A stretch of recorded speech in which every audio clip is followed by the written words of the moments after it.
Hi everybody, it's Julia, your trusted travel expert, helping you find that je ne sais quoi wherever you are in the world. And this week I wanted to talk about something that unfortunately has been very high in my mind, and that is non-refundable hotel rates. So what I'm talking about is when you go on to a hotel's website, sometimes on the OTAs, but usually not, but directly on the hotel's website, the very first or the very lowest rate is almost always a non-refundable rate. Please, please, please do not book this rate. A lot of times I'll have a client say, oh, I found this hotel online and it's, 10% cheaper, basically, than what you're offering me. And that is almost always, not every time, but almost always a non-refundable rate. I make it a point never to book non-refundable rates because inevitably, the second you do, that's the one that you have to cancel. And it's basically impossible. I mean, booking a non-refundable prepaid rate up front with the hotel, and just because you pay it up front doesn't mean it's non-refundable, but a non-refundable rate is prepaid up front. You're basically saying goodbye to that money. The hotel could care less if they ever see you, and you're not getting that money back.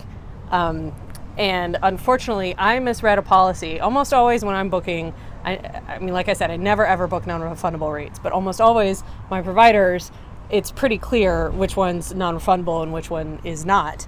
And I just was in a rush and I made a mistake and I booked a non-refundable rate for a client.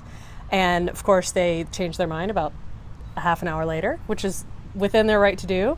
But now I'm in a fight to try and get a refund for them. And, I might be out of some money. We'll see. Hopefully my good partnership with this supplier will come through. But if you are booking on your own, that's up to you, and that's you're going to be out. The only caveat to this is if you have paid for travel insurance. Travel insurance will help you get out of some of those non-refundable fees in certain cases.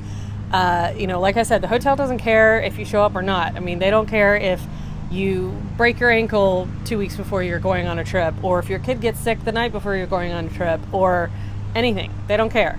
But if you have travel insurance, some things like that you'll be able to get your refund back, and all of that. But you always think that you're going to go. It's the same thing with travel insurance. You always think, oh, I'll save 10% or $20 or something like that per night on this hotel by getting the non-refundable rate.